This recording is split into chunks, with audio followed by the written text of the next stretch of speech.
This is a video called "The Key and Peele Situation is Crazy" by Patrick CC. I watch this guy sometimes. I agree with like half of his takes usually. It's real half and half for me.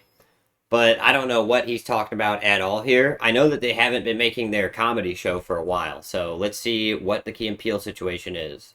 Fans were shocked when Key and Peele abruptly announced that they would be ending their iconic sketch comedy show in 2015. At the time, everyone assumed the duo was simply ready to move on to bigger opportunities, and that was true for one of them. Jordan Peele's Hollywood career skyrocketed. Keegan-Michael Key still went off to go do comedy sketches and stuff, but yeah, he didn't blow up like Peele. Becoming one of the most respected filmmakers in the industry. Keegan-Michael Key, on the other hand, has been jobbing for commercials and insignificant roles in films, which is shocking because Key was always considered the more popular of the two and... Yeah, he was the funnier one, but maybe Peele was the smarter one. You know? Expected to be more successful in the long run. But recently, a comedian who worked closely with Keegan revealed something that completely changed the way fans looked at Key and Peele's relationship. Oh my god, are we about to get some drama that doesn't even matter at all? Now, many are looking back at awkward interviews, strategic silence, and most importantly, how Keegan's wife may secretly be the reason why the duo feels so distant today. Oh, so we might have a Yoko Ono situation here. What a surprise. However, there are a lot of baseless rumors and misinformation spreading, as well as important facts we need to dive into before you come to the conclusion of what happened to Key and Peele. Despite the show only running for 3 years, the legacy and impact of Key and Peele cannot be minimized. Just take a look at the Comedy Central YouTube channel. 18 out of their 20 most viewed videos are all— Look at that, 230 million views, Jesus. Key and Peele sketches, amassing over 1 billion views just on YouTube alone. Think about all the classic Comedy Central roasts, TV shows, and stand-up specials. None of them can even hold a candle to Key and Peele. But it could not have happened if the two didn't develop a deeply personal connection off-screen. They were both raised as biracial I really am interested, but I need to go to sleep. Hey, no worries. Go to bed, Ogre. Go to get some rest. Father and a white mother, growing up with the unique identity of being mixed. Sometimes they felt that they were never black enough. Sometimes they felt they were never white enough, and were forced to code switch to assimilate with whoever was in the room. It's 4 a.m. for me. I'm up today because PlayStation scammed me. What the hell? Actually, that doesn't even surprise me. Every time I've had to deal with PlayStation Store or anything, it always felt like a scam. I never felt like they actually helped me at all. Xbox has helped me out when shit's fucked up. Steam has helped me out when shit's fucked up. Even Nintendo has helped me out if, like, something's fucked up with my account. But PlayStation never, ever does. PlayStation will just be like, oh, well, make a new one. It's like, bro, but I have $1,000 worth of games in my account in here. And it's like, oh, well, we don't care. They offer me a great deal on a yearly subscription. I buy it, and then it's not the right price, right? And then they yank it out from you. And now they charge me the difference. Yep. Freaking way she goes. I mean, what the fuck? No, yeah, exactly, for real. That sounds like PlayStation, though, to me. Honestly, PlayStation and Nintendo are both kind of really scummy. Like the way Nintendo will just sue anybody. The truth is, while Japanese video games are really, really cool, Japanese video game companies are kind of pieces of shit. Like, that is the truth. Like, that's why you'll see, you know, huge innovative strides in graphics and gameplay and everything in Western games, even though Western games kind of suck now. And then Japanese games, you'll get, like, for example, an anime game, you'll get the same anime fighter 5 times in a row. And it's not because they're not capable of doing better, it's because they don't want to spend the money because they're cheap. From 150 euro to around 85 euro, and now they charge me the difference. Oh, fuck, dude, that could fuck up your whole month. That could fuck up at least your whole week. I mean, dude, I don't know about you, but I plan out my finances pretty strictly when I can. And if I went from spending $85 to $150 on something, that would really mess up my finances. Jeez. This shared life experience would become central to their comedy and to their chemistry in life in general. And it's not like you can't afford it, but it's like you plan for life, you know? You plan ahead. And then it's like, well, nope, we're going to pull the rug out from under your feet. And now it's like, oh shit, well, now what? And they go, we don't care. After moving from Detroit to Chicago, Keegan-Michael Key crossed paths with Jordan Peele, making the rounds in the local improv comedy scene. The two realized they had incredible synergy, so they started working together and were eventually picked up as writers and talent on the Fox sketch comedy show Mad TV. Banker is prepared. Mad TV was funnier than SNL. To offer you $350,000. No deal. We going for the million, dog. We going for the million. We going for the million. We going for the million. Don't matter what you say, because we're going for the million. The few sketches that they did together on Mad TV displayed their incredible chemistry and indicated that they needed their own show. What do I always say? Stay on the inside. Jinx! No backsies, no penny taxis. You ain't supposed to talk. For me, it was more of the scam tactic. Oh, well, that too, for sure. That'll piss me off more than anything. The whole, like, we offer you one thing and then give you another. And then they figure because, like, of, like, what, you know, any external circumstances that they can just get away with it.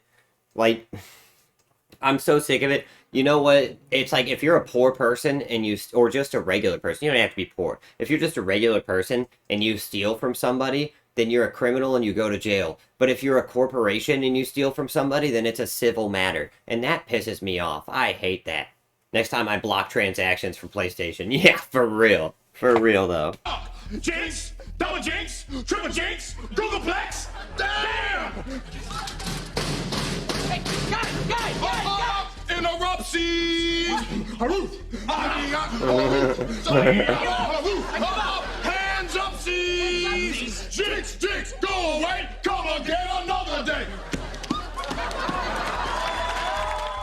Unfortunately, their time on Mad TV was short-lived until the entire program was canceled in 2009. Afterwards, Key landed a supporting role in the short-lived sitcom. I'm pretty sure that guy right there, not Peele or Key or whatever, but that guy right there is known as a joke thief. I'm pretty sure. Gary Unmarried, which was canceled in 2010. Meanwhile, Jordan's pilot for a comedy show titled The Station had been shut down by Fox executives, leaving both of them without work. Damn. That's when their shared talent manager suggested that the two get together and try to launch their own project. So my sitcom got canceled and his pilot for Fox didn't go.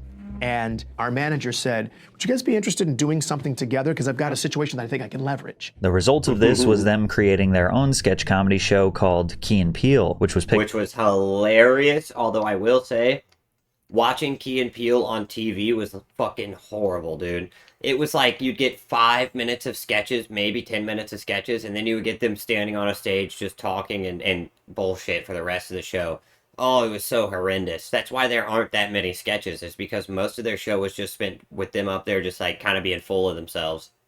Picked up by Comedy Central and slated for a 2012 release. Their series debut came right after the season 4 premiere of Tosh.0, setting the comedy duo up for the biggest opportunity. Like, I really don't know why Key and Peele and also the Chappelle Show felt the need to have like little pseudo stand-up in between the sketches whenever literally everybody is only there for the sketches and nobody is there for the in-between. Like, I don't know why they felt the need to do that.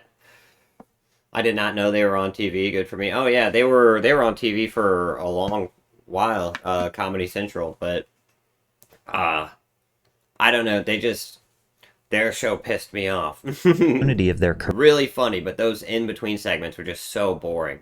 Careers, and to say they capitalized on it would be an understatement. 2 of their most iconic sketches were in the very first episode, starting with a classic where the two attempt to say a forbidden word in regards to their wives, which I said, bitch.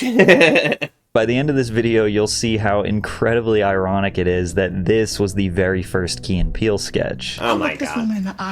Dude, alright, I'm gonna be completely 100 with you here right now. If we're about to say that Key deserves to, or Peele, or whichever one it is, deserves to be canceled or whatever because he was mean to his girlfriend or mean to his wife and called her a bitch, I'll say fuck you to anybody who says that. Dog, I'm so sick of this, like, whole, oh, well, he verbally abused me. It's like, dog, verbally abused you? What the fuck are you talking about? Because I guarantee you that if he's yelling at you, you're yelling at him. He's not the only bad guy in the situation. And the thing that I know from personal experience is that I personally had a girl who would pick a fight with me, say the most horrendous shit she could possibly say to me, and then as soon as I started reacting, press record on her phone and hold it behind her back so I couldn't see it and shit. Hold it to her side so I couldn't see what she was doing. And I would be freaking out. And then now all of a sudden she's got a recording of me being a dumb asshole and her being just like this polite little, oh my god, I can't believe you're doing this to me. Oh no. And it's like, yeah, I don't fucking never trust the person who presses record halfway through a conversation. Never ever trust the person who presses record halfway through a conversation because they're full of shit every time. Agreed. Yep. Yeah, exactly. It's crazy. Bitch. It's the lowest people. It really is. It's people who need to win. I mean, and it's like I understand I'm a competitive person, but I don't need to win when it comes to like a relationship or a friendship or anything like that. It's crazy to me. But there are some people who just feel the need to win every single time, and when they can feel the relationship ending, that's what they start doing or shit like that. So it's like I don't know. If like physical abuse is bad and horrible. All right, be clear on that. But verbal abuse is just kind of bullshit to me, especially when you can just leave. Like, divorce is a thing, and you actually make out with a lot. You usually win in a divorce as if you weren't the working person. So like, you can get out of a marriage that way. You could just like. It's not like today divorce is illegal. It's not like today divorce is even stigmatized. So you get you kind of get like a lot out of it a lot of the time for divorcing, or at least you don't lose a lot if you were the person who wasn't working. So like the whole verbal abuse thing to me is like I don't know. I mean I don't believe in it. It's like grow a backbone. If someone's yelling at you and calling you names all the time, then like just like I don't know. Maybe I'm out of my depth here, but it's just crazy to me. Need a win, but at what cost? Yeah, exactly. You told me 6:45. You said that. Yeah, I said. In the same episode, their next bit was Jordan acting as President Obama giving a speech and to anybody who tries to say that, oh, I was so innocent and nice in the relationship and they were just so mean to me all the time is always so full of shit. Like, I've never seen a relationship that was a one-way street, but I've seen plenty of relationships where at the end of the relationship, both the people are the good guy to their friends, and their ex is the evil villain. And to be completely honest about that girl I was talking about earlier, I was not the best boyfriend to her in the world. I was still a dickhead, you know? I mean, obviously, I never got physically abusive with her ever, but we would yell at each other and call each other names all the time. So it's not like I was above that shit. It's not like I was some golden knight out there being a great dude and she was just taking advantage of me being an asshole. Because it was pretty easy for her to rile me up. She would say a couple of mean things to me. It didn't take long for her to get me riled up for me to start saying some crazy heinous shit for her to press record on. So, I don't know. Everybody wants to pretend like they were the hero and their ex was the villain, but the truth is, nobody wins. At the end of the day, if the relationship ends, that means you were both losers. Like, you both lost. To the country, and Key acting as his anger translator, turning his respectful words into aggressive commands. It's crazy that Barack Obama actually ended up doing this too in real life. I just want to say to my critics, I hear your voices, and I'm aware of your concerns. So maybe if you can chill the hell out for like a second, then maybe I can focus on some you know? The show was an instant hit. Over 2 million viewers tuned in for the debut episode, and future episodes would continue to pull in millions of viewers. But before we get into that, we all live busy lives. Oh my there are God, so many here's an things to ad. do, and it never feels like there's enough time in the day. You should probably go get that yearly checkup to make sure you're in good health, but you don't have the time to sit on hold all day. Today's sponsor, ZocDoc, makes the process a whole lot easier. Dog, I mean, this one is probably a little bit better, but most of these medical advertisements are actually usually like huge scams, and the YouTubers usually know that they're scams, so I hope that this isn't that case, honestly. We don't need wins in relationships. We don't want to think the reason of reaction not... Yeah, no, honestly, it's like... You need the ability to let things go, too. Which a lot of the time I feel like there's always, whether it's the guy or the girl, half of the relationship just does not have the ability to let shit go or to get over shit. And that's part of the, like, winning thing, you know?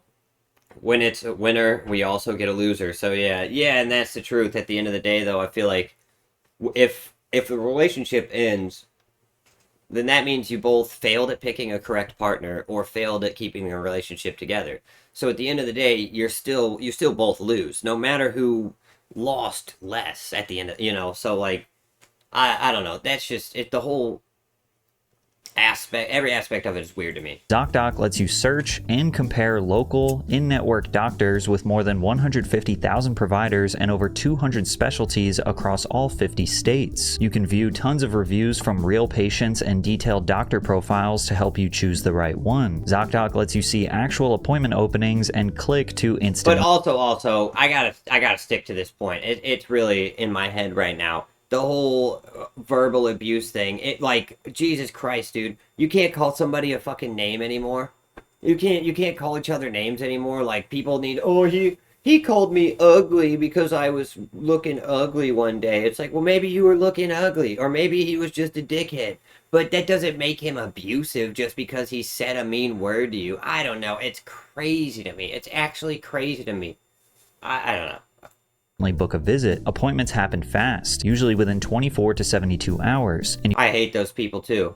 Just soft baby, soft skin, swilling around in their little bird shit pies, hoping that somebody will come and wipe their ass for them and burp them and tell them they're a good boy, You can even score same-day appointments. Best of all, ZocDoc is free to use. Taking care of your health just got easier. Head to ZocDoc.com/PatrickCC to get started and check that appointment off your to-do list.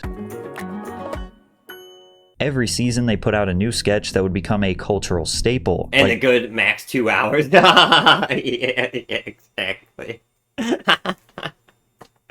The East-West College Bowl, where they poked fun at ridiculous names of college athletes. Hingle McCringleberry, Penn State University. Le Carpetron Duke Maria, Florida Atlantic University. Dinklage Morgan, University of South Florida. Speaking of names, we have to mention the substitute teacher bit, where I knew a dude whose actual name was A.A. Ron. I worked with him at my last job. And I'm not, like, it wasn't like we just called him A.A. Ron. His name was A''Aaron, and he literally, before this sketch came out, he was called A.A. Ron. That was his name. He cannot pronounce extremely common American names. So why didn't you say it the first time I said Aaron? Because it's pronounced Aaron? Son of a You done messed up, Aaron! People still call me Aaron to this day. To this day. They had a way of making relatable humor refreshingly absurd, but You know what? I would rather be someone named Aaron who's called Aaron than be what I am, which was a ginger. So I have red hair, or like reddish hair and freckles. And during middle school, the episode, maybe it was late elementary school or early middle school, whatever. The episode of South Park came out where it was like gingers don't have souls. Let me tell you, that stuck. That stuck something fierce. Personally liked when they would lean into their ridiculousness a little more. My favorite sketch of theirs is Prepared for Terry's, where the two act as borderline schizophrenic. Oh, that is so... Drax them sklouts. So good. Who are trying to convince the passenger next to them that they will protect the entire plane if a terrorist tries to take over. I'm gonna get all hypothetical on their clavicles. You're gonna have to be ready to kidnap a Terry. You're gonna have to be ready to torture a Terry. I don't think that's necessary. Absolutely, you have to fireboard those mother jammers. And if this is somehow the first time you're ever hearing of Key and Peele, I think the biggest sign of their success and cultural significance is that the literal president of the United States invited Keegan-Michael Key to do a remake of their anger translator bit, but during a real speech. Yeah. Because despite our differences, we count on the press to shed light on the most important issues of the day. And we can count on Fox News to terrify old white people with some nonsense! In 3 short years, Key and Peele managed to create Crazy a that they culturally did that. iconic sketch comedy show filled with quotable moments reminiscent of early 2000s comedy films. And since YouTube and social media was on track to replace TV and movie theaters, Key and Peele proved that the future of comedy was in good hands. But then, shockingly, in 2015, Keegan-Michael Key announced that they were ending the show. This is... Do you know how hard it is to continue to write sketch comedy? I mean, geez Louise, how many good ideas can you have before you're out? our final season, and it's not because of Comedy Central, it's us. It was just time for us to explore other things, together and apart. I compare it to Gene Wilder and Richard Pryor. We might make a movie I've seen and that then one, do our Aubrey. own thing for 3 years and then come back and do another movie. That one's hilarious, though. Fans were initially disappointed, but in a way, the show lived on much longer than 3 years due to its success on YouTube. Over the years, fans would be scrolling YouTube and randomly see a Key and Peele sketch get recommended to them. It could be one they've seen a dozen times or one they didn't even recognize. The whole, I love the meme of, like, there's always one Key and Peele sketch that you haven't seen yet. But if they click, they can get a guaranteed laugh. Plus, in 2016, the duo released their action comedy film, Keanu. I haven't seen that yet. Indicated that their future Hollywood careers would be them working side by side. The duo served as both the writers and leading actors for the film, which gave them Yeah, I've seen basically. Let me make sure. Work for Yeah, I've seen that one. movie a Okay, sense yeah. of familiarity. They released a movie too. Yeah, it's about like somebody steals their cat or something, and they have to go find it. I haven't seen it yet, but I've heard really good things about it. For fans And it was like Jordan Peele's first directorial and writing debut before he started making horror movies. of the show. Now, the film was met with a lukewarm response from critics, and it only grossed $20 million in the box. Yeah, the critics. I never trust a critic. Like I don't know. I've never once seen like. Well, I mean, I shouldn't say never once, but there's a good portion of the time where the critics say something's bad and then it's good, or the critics say something's good and then it's bad. I never trust a critic. Box office, considering the film's $15 million budget plus the millions of dollars spent on advertising, the movie significantly underperformed. To me, it feels like with a critic, no matter what side they're always on a side, and they're not actually reviewing the movie. They're reviewing the merits of the argument based on how it fits into their side. Critics based on the transaction. Yeah, true. That's really what it is. They're getting paid. That being said, the movie wasn't bad, it was just the first step in a new chapter for the comedy duo. But then, Jordan Peele shocked the world with the announcement of his directorial debut psychological horror film, Get Out. The movie followed a young black I guess he just wrote Keanu, he didn't direct it. man named Chris visiting the wealthy white family of his girlfriend, who didn't know that he was black. The family initially appeared to be progressive and accepting towards the boyfriend, but it was awkward. Like they were so eager to express their appreciation for black culture. The family's hired staff to help with their house duties are all black. Man, Aubrey, you should be in bed, dude. And behave strangely. All of their white friends are overly interested in Chris, seemingly obsessing over his black identity. Later, Chris finds out that his girlfriend had been dating black people all of her life, but luring them to her family's estate where they would be hypnotized, psychologically manipulated, and then sold for a sinister procedure. The family would surgically remove the black person's brain and replace them with the consciousness of the aging white clients who wanted to continue living through the younger black bodies. The scariest part is that the victims themselves wouldn't fully die either. Their consciousness would remain trapped deep inside their own minds in what I have not seen this movie. film calls the sunken place, forced to helplessly watch someone else control their body forever. Jordan was one of the trailblazers in weaving social commentary in a genre film in the 2010s. The film was universally celebrated for its terrifying atmosphere, uncomfortably hilarious moments, and unapologetic social commentary. With a $5 million budget, the movie grossed $250 million at the box office and received countless awards from various institutions, including the Oscar for Best Original Screenplay. Overnight, Jordan Peele went from that funny guy from Comedy Central to a legitimately serious creative mind in the entertainment industry. What's interesting Comedy is one of the hardest things to write, and horror is one of the easiest things to write. These are actually the duality of theater and the actual truth of it all. Horror is where every director will, like, not every director, where a lot of directors will get their debut because it is, or writers, because it's the easiest thing to write. It's the easiest thing to direct, and still make it good with a low budget. is that Keegan-Michael Key was primarily regarded Whereas humor, comedy, extremely hard. I mean, you could make something that you and all your friends think is the funniest thing in the world, put it out there, and nobody laughs. as the heavy hitter of the duo. In 2015 and 2016, Key was nominated for Outstanding Supporting Actor in a comedy series at the Emmys. However, Peele was not nominated for the same role. Key also gained his relevancy from his appearance at the White House Correspondents' Dinner, something that Peele was also excluded from. Not to mention that Key received way more acting gigs in major TV shows and movies during Key and Peele's run. That's what I was thinking too. It was like, at first it seemed like Key was just taking off and he was just leaving Peele behind.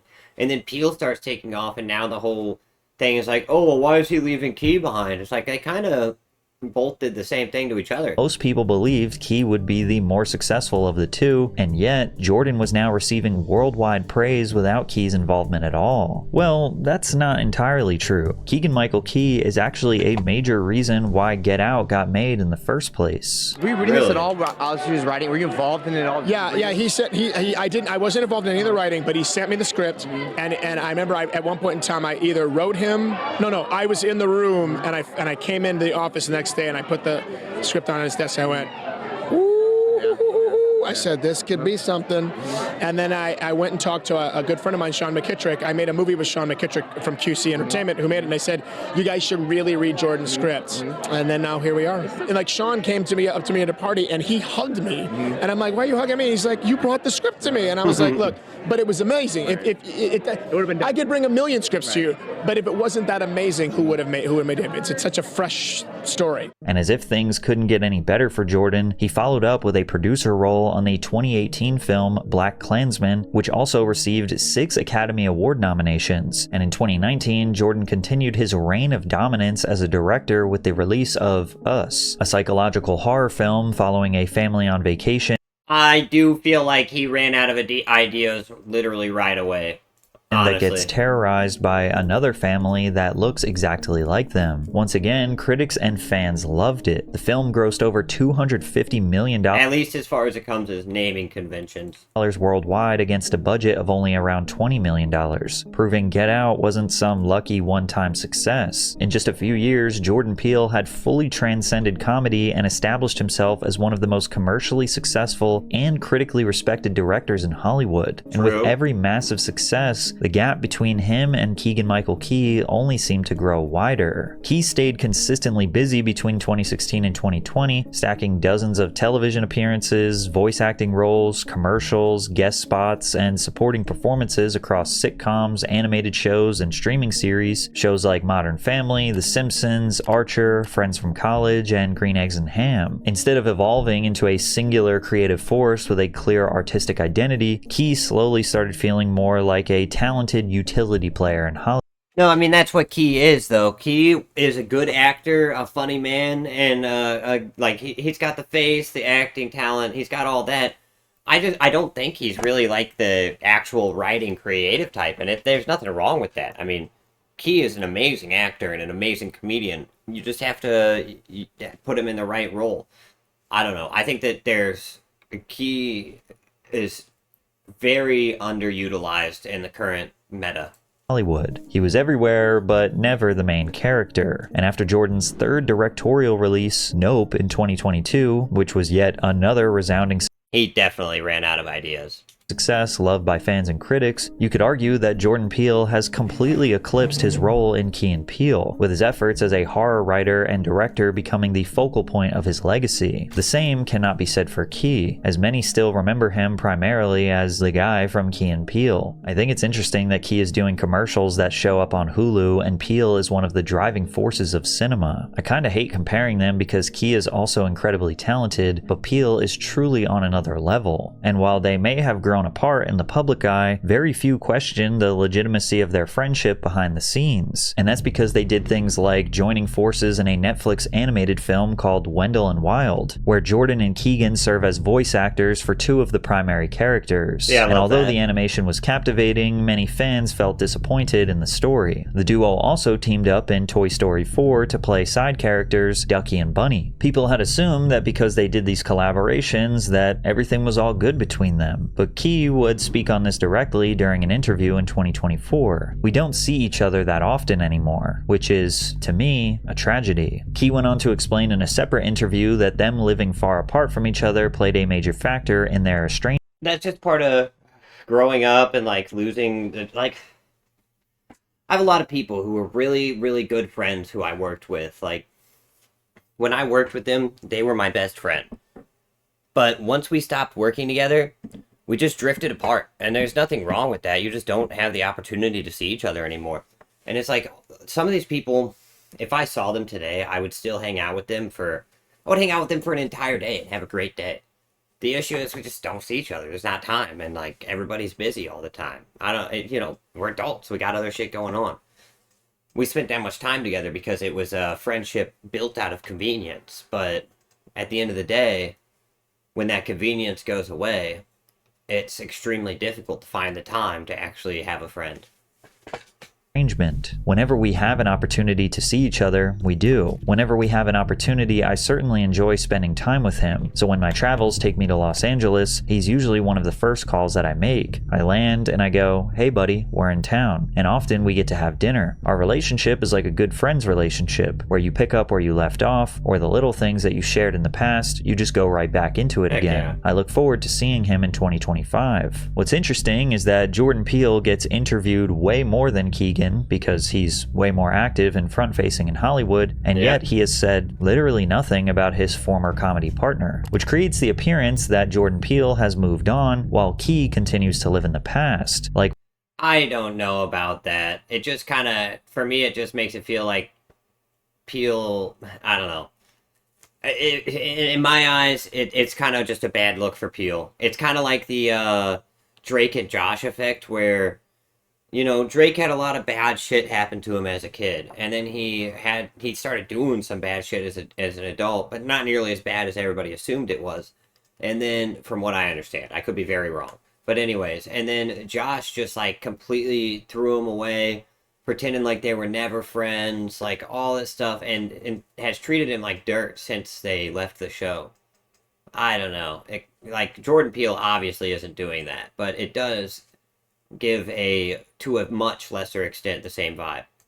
When Key was asked about a Key and Peele reunion, and he said, "Right now we're expressing ourselves that way, and I think we'll find ourselves back together. I do not have a timeline for that, but I would jump at the chance to work with him again in any capacity." Fans had no reason to believe that there was any bad blood between them. Maybe they had simply grown apart naturally over time, but that assumption started falling apart after a comedian who worked closely with Keegan publicly shared a story that completely changed the way people looked at Key and Peele's relationship. In April of 2026, comedian Akilah Hughes shared her experience working with Keegan-Michael Key using the not-so-subtle code names of Lock and Banana. He is, and I don't think this is too shady, I think it's true, the less successful half of a comedy duo that was prolific in the 2010s.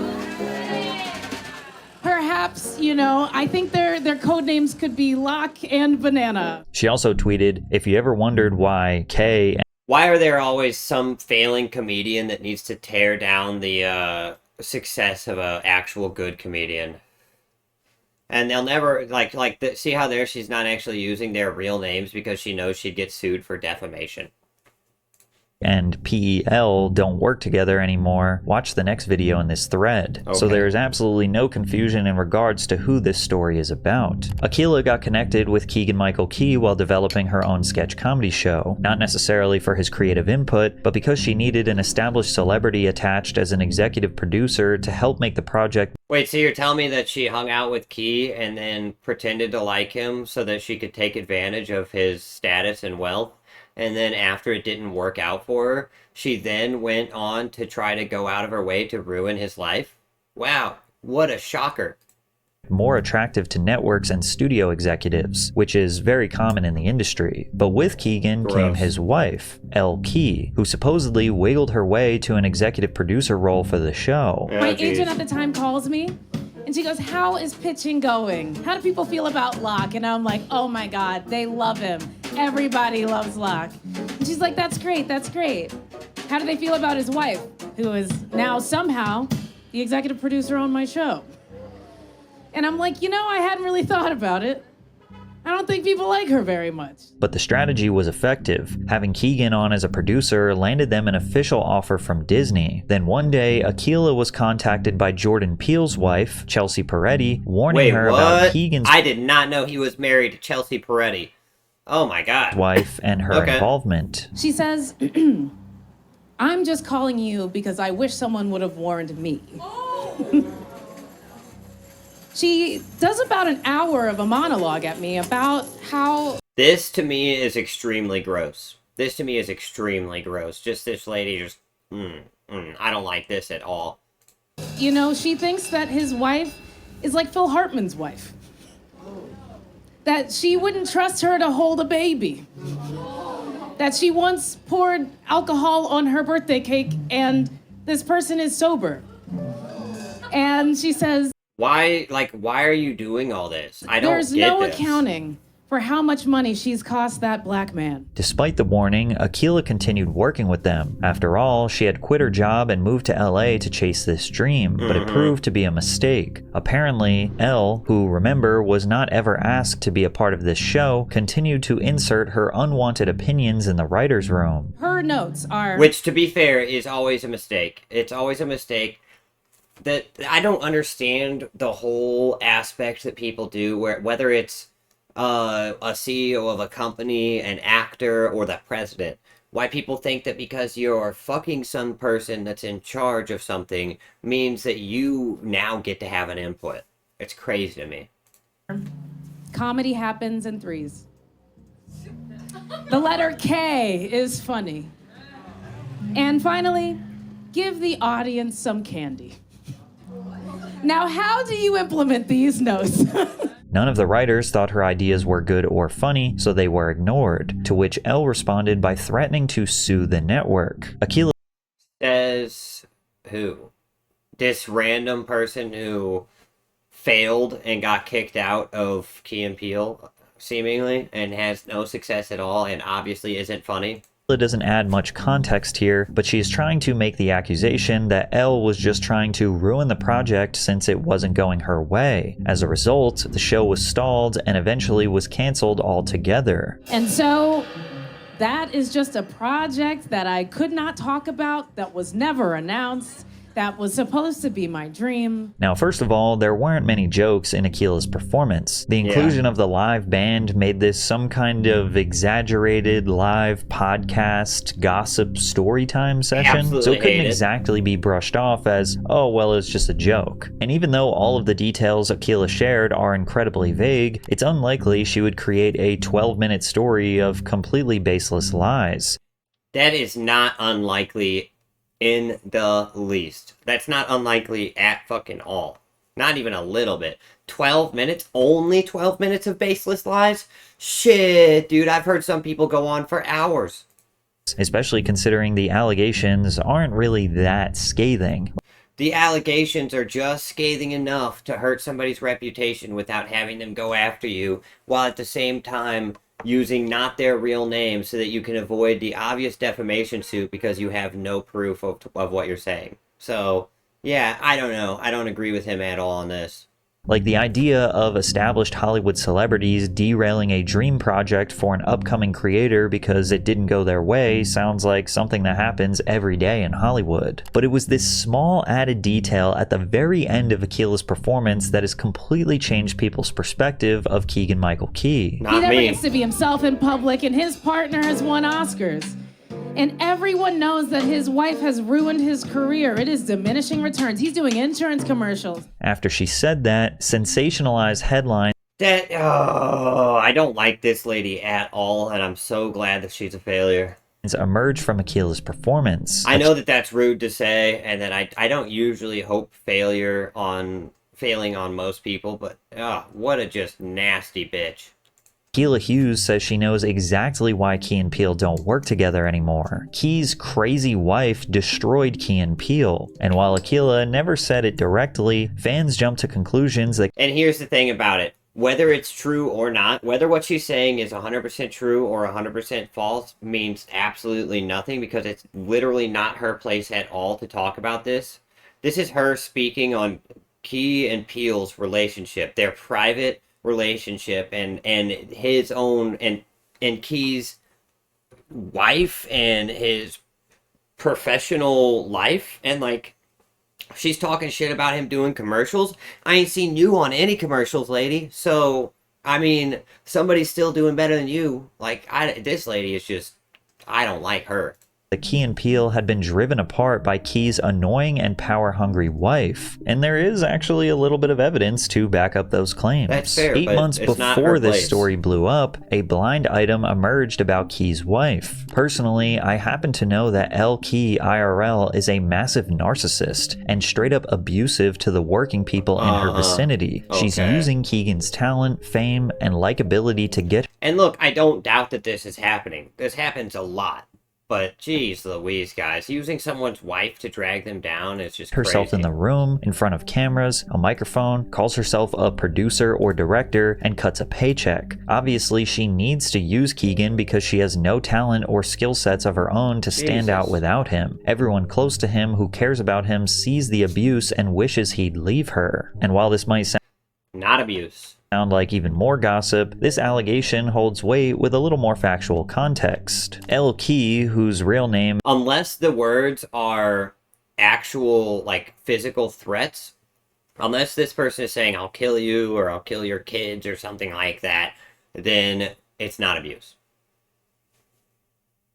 Ms. Elisa Pugliese was an aspiring actress who couldn't land anything more than being an extra with no lines or no significance to the plot. From there, she transitioned to being a producer for small-time, low-budget independent drama films that had an extremely small or no theatrical release. She met Keegan at a film festival in early 2016 and became his, quote, business partner. Eventually, Elle and Keegan's relationship turned romantic and they got married in 2018. So for all the rumors saying that she is the reason why the Key and Peele show ended are just false. The show ended in 2015 and she didn't come into the picture until over a year later. Now, oh, big surprise. Okay, so that lady was literally just lying through her teeth. The rumors saying that she might be the reason why they didn't continue working together, well, that's entirely different. What you'll notice is that as Elle became more present in Keegan's career, Jordan started becoming more distant. Because remember, Keegan and Jordan worked together in 2022 on that animated show, but shortly after, everything changed. And it all centers around a book that Keegan and Elle co-authored called The History of Sketch Comedy, a journey through the art and craft of humor, which by the way is everyone's favorite subject, comedians talking about comedy. Well, that is always like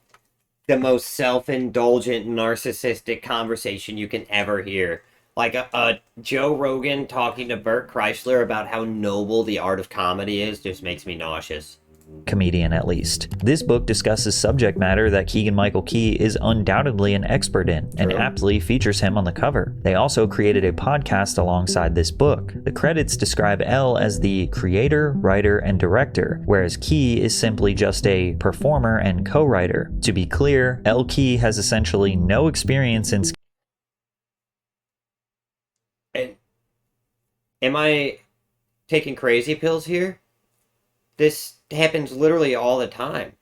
This happens literally all the time, where a celebrity will get, and at least he's having his wife do it, who does have some experience, like knowing him and being in the industry a little bit. Most of the time, a celebrity will literally sit there with a dude and just kind of tell him stories, and then the dude will have to like write down and make an actual book out of what they wrote.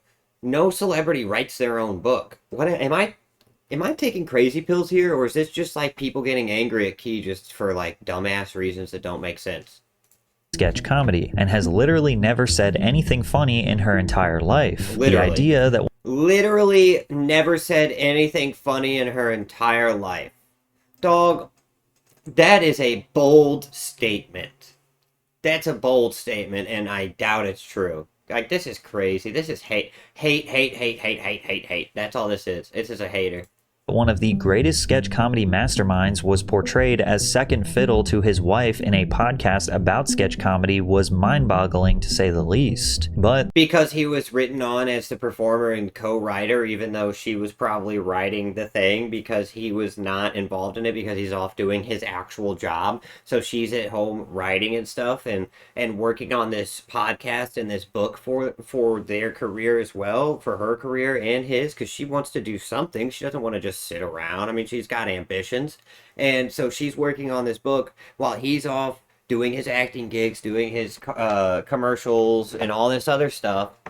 And somehow now it's bad that happened. This doesn't make any sense to me. The project was well received. They won a Webby Award for Best Writing in a Podcast when accepting So she was an amazing writer. So let me get this straight. She was also really, really good at the job. Okay. Gave a 5-word long speech that she couldn't do without crying, and Keegan did not get to say anything.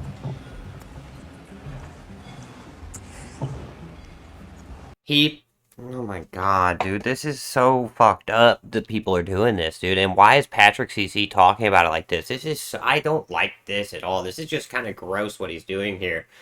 This man is supporting his wife more than most men would. This is a good man right here, Keegan-Michael Key. Supporting his wife and putting her forward and boosting her up and propping her up when he can, while still going out there and doing his own thing and making his own life. And then she wins an award for the amazing work that she did on their podcast. She gives a 5-word speech where she is emotional because of how supportive and awesome her husband is. And somehow you're going to criticize Key about it. Find someone who inspires you. That's the most beautiful thing I've ever heard in my life. That's the most beautiful thing I've ever heard in my life. What the hell? They also did an interview on Late Night with Stephen Colbert, where she sat first chair next to the host, and Key was off to the side as... This is called... Oh my god, this is crazy to me. He's just being a support... Are people so caught up in the woman versus man, or the whole, like, identity, politics, anger debate, that they can't just see that this is a man supporting his wife and letting her get the spotlight that she's always dreamed of because she actually earned it? What the hell is happening here? As if she was the guest and he spent like 20 minutes talking about how she was this evil villain for taking over the show Key and Peele, and then it turns out that there's no way that she could have even been involved in it because they weren't even married yet. He didn't belong. Now, to some, it seems like Keegan is merely being a respectful and generous husband, using his status to elevate his wife and portray her as his equal. Not to some, to literally anybody who has a brain, to anybody with a morsel of humanity. That's what you see here. We both and this is a video made to try to put her in a bad light and to try to put him in a bad light, and I'm still on their side. Discovered that if we work on something together, it's better. Yeah, that's a really good way of putting it, yeah. But to others, based on Akila's story, they see her as manipulating and forcing her way into creative spaces she otherwise would have... I could be missing some key context here, but the way Patrick CC has put it here, it just seems like a weird attack on this man's love for his wife. Never been a part of. Keegan's wording in this interview is particularly interesting. At first, he comes off endearing, but he also inadvertently admits that his wife uses him to advance her own career. As you said, all good doors lead to Al and her opening that. Yeah, it's like I'm the key and she knows where the doors are. That's a funny thing to say. His name is literally Key. So you just have to have the courage to put the key in the door. It's always wonderful you have someone in your life who can show you where the doors are. But it goes one step. I don't see this as a problem, dude. I really don't see it as a problem to help your wife achieve their life goals. I don't see that as an issue at all. Step further, because in fact, let me go one step further.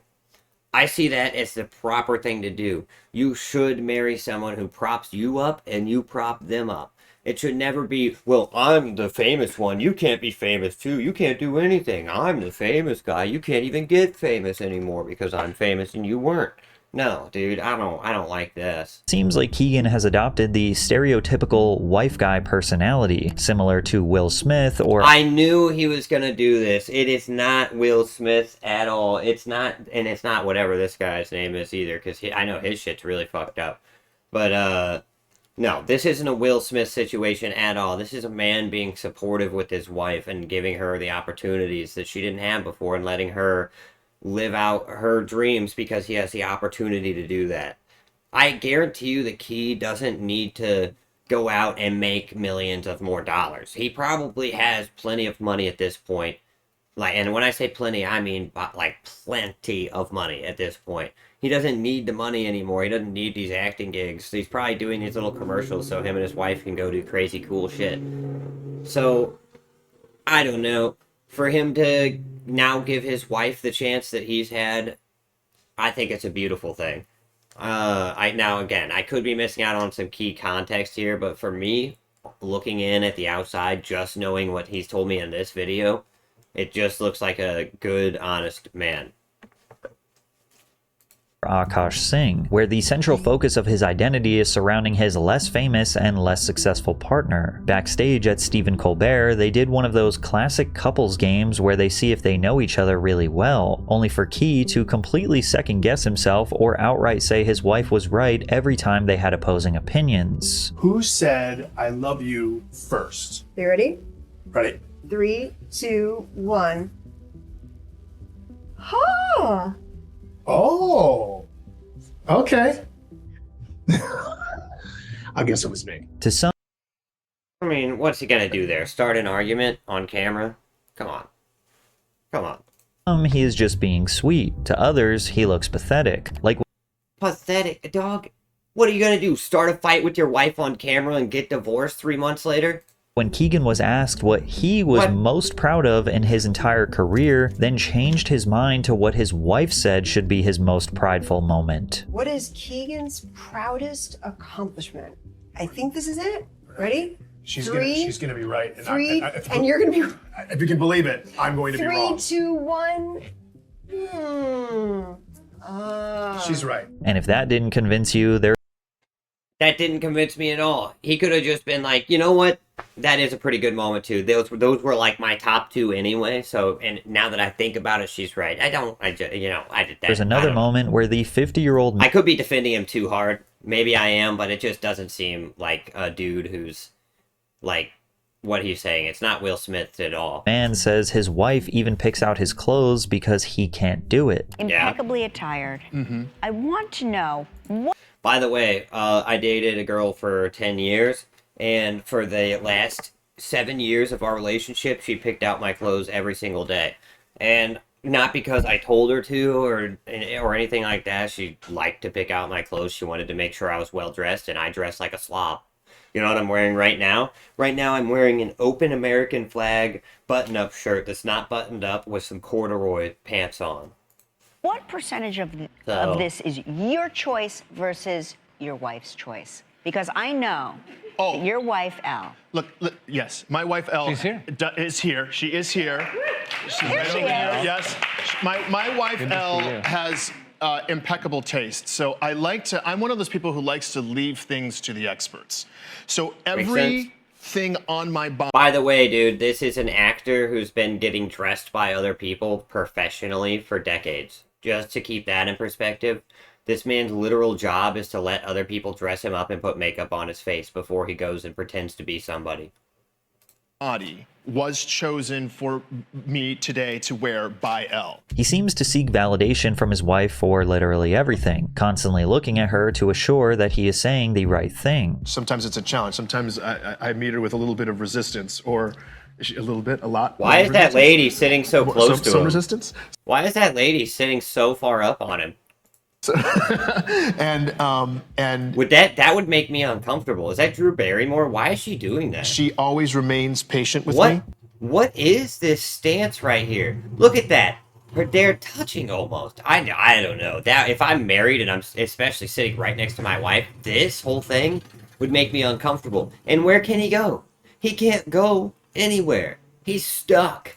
The wife guy personality is often looked at as some sort of humiliation ritual because they publicly have to lower their own status and derive all of their self-worth around how lucky they are to be married to their wives. And although all of this can come across as completely cringe, it doesn't necessarily prove that Elle wedged herself between Keegan and Jordan Peele. TMZ reported that multiple sources connected to Keegan-Michael Key and Elle tell TMZ Akila's stand-up narrative is outlandish and fabricated nonsense. Akila fired back by posting screenshots. Yeah, I mean, let me go back there. Is outlandish and fabricated nonsense. Yeah, I mean, who could have guessed? I mean, that was obvious from the second I started watching. It was like, oh yeah, clearly this is just some lady who's angry that her career didn't work out, so she's trying to prop herself up in a last final bid to become relevant by tearing down a great man. Crazy. Akilah fired back by posting screenshots of DMs, all entirely anonymous, of people trying to corroborate the narrative that Elle is a control freak. Yeah, your entirely anonymous screenshots that came from who knows who. Yeah, okay, alright, whatever, nobody believes you.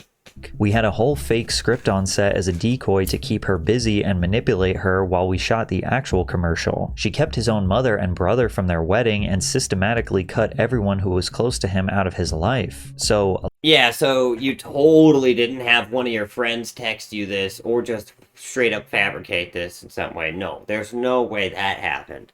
This is totally you having your story corroborated. Locke was my godfather growing up and was best friends with my mother all through college, so he had a huge impact. Yeah, and this person is calling them Locke as well. Wow, big surprise. Yeah, okay. Alright. I mean, this couldn't be more fake if it was fucking Scientology. This is crazy. On my life until he remarried his now wife. She completely changed him and the way he treated close family and friends. Not too long after he remarried, he cut off my mom and even his own family in a way. It seems that people have entirely bought into the narrative that Keegan was this innocent comic legend whose career and friendship with Jordan Peele has been destroyed by his egomaniac wife who has to control every little... Who has bought into this? Who has anybody bought into this? Because I don't believe a second of any of that. None of that even sounds remotely true after the evidence I've been given. None of that feels even remotely true. Thing about him, but not many people are willing to cast blame on Keegan himself, who seems to admit that he didn't know his own potential, didn't believe in himself, and even can't dress himself. Sure, you could call it pathetic, but maybe this guy genuinely would not have pursued anything after Key and Peele if it wasn't for his wife. And I saw a video of him singing, and I was like, oh, he can really sing. I mean, this is amazing. I said he was like a sports car that's stuck in traffic. Like, he has all of this power and all of this energy and like... And here we go. Right here. And people want to... God, this is what makes me sick. You call this this is not the Will Smith thing at all. She is building him up. She is talking about how amazing he is. Saying how great he is and how good he is at everything. And then he's building her up. See, in the Will Smith scenario, the only person getting built up is that bald lady. Will Smith is getting shit on the entire time. This is not even close to a Will Smith scenario at all. This is a supportive, loving relationship. God, people are disgusting.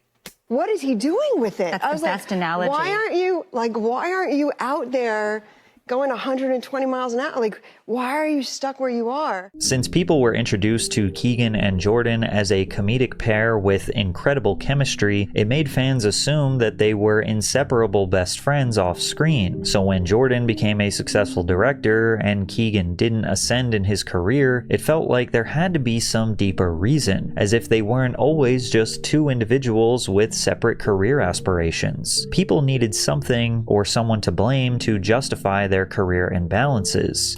Key became the simple answer to a complicated story, but Jordan Peele's strategic silence on all of this leaves so much room for speculation. Until Jordan comes out and says all these rumors are baseless lies and that he and Keegan are still great friends, people are gonna run with the narrative that Key is to blame for all of this. If anything, look, they can't spoil their good relationship, even if, like, let's say that they're not truly friends anymore and they're just friendly or whatever. Or maybe they were never even friends and they were just coworkers. You can't go out and tell TMZ and stuff, yeah, we actually just don't like each other anymore and we just never see each other, because part of their dynamic, part of their career was built up on them being friends. So, at least the perception of them being good friends. So if you try to then come out and be like, yeah, actually we were never friends or we're totally not friends now, that's just going to damage both people's career aspect. So the truth really of the matter is probably much simpler than people want to think about it, and it's that they were two coworkers who were pretty good friends while they were working together. and now they're not working together, and they're still friends in a way, but they don't see each other very often because they're ex-coworkers. Because they weren't necessarily friends before they worked together, they were just friends when they worked together. You know?